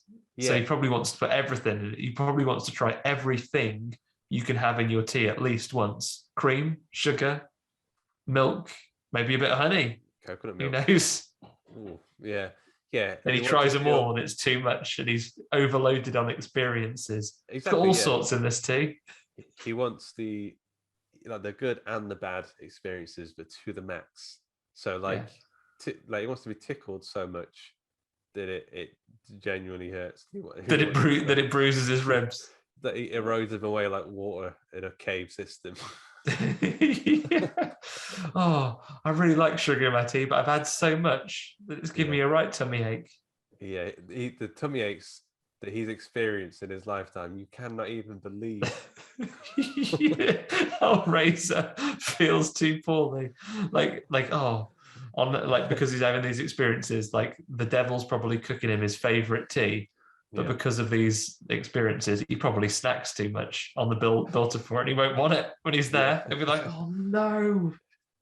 Think of all the we always think of his experiences as being physical, but all of the kind of mental anguish, like he goes up to do stand-up comedy gigs but can't remember any of his jokes.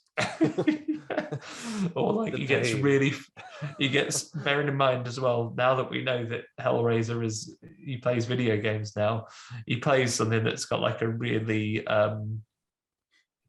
really involved story, as he plays like an Assassin's Creed. He gets like 100 hours in, and then Chatterer saves over his save file. And it's no! Like basically the mental torture of having hours of your time wasted for nothing. That's that's Pinhead. Rocket League with the team chat on, and everyone's calling him a noob. All of the experiences that, Hellraiser's there playing Fortnite or something, and 14-year-olds telling him who his mom has slept with. Yeah. Like, oh, jeez Louise, dude. I thought I had it bad in hell, and now I'm on the internet. Okay. I think that's all to discuss. If you guys want to let us know your favorites, your disappointments, your favorite TV shows and games and media, or just let us know if you think it's been a good or a bad year for horror. I know I think a couple of people have said they haven't had too much fun with this year, but I don't know. I think there's been plenty to enjoy. There's been other stuff to be very disappointed. It's been a Hellraiser type of year. The experiences have gone good and bad. So many experiences, good and bad, like all the things in your tea at once. Yeah. If you have any more examples of shit things that might happen to poor old Pinhead, let us know. Yeah. If you want to become a patron, you can get early access to episodes, bonus content, and heaps of free stuff over at patreon.com/horror hangout. And thanks to our current patrons, Lane Spencer, John Crennan, Ben Scaife, Stephen Christopher, Toby Miller, Laura Kendrick, Scott Rigby, Ollie Child, and Pazuzu. Thanks to Kovac Kalman for our theme music. Thanks to Acast for hosting the show. Thanks to the listeners. If you enjoyed, please consider rating and reviewing, and join the Facebook group Horror Hangout Board of Advisors. And thanks to my co-hosts, both of them, even though Ben isn't here today because he's having a lovely time walking holiday in Scotland. Thanks to my co-hosts Ben and Andy for being right horror dudes. Thank you, Luke, for another year of being a right horror dude. We've done it. On to 2022. What an exciting time to begin. Another year done and dusted. Yeah. Let's get a horror-filled year on the way. For now, though, bye, everyone. Bye. Bye. Bye. Bye. Bye. Bye. Bye. Bye.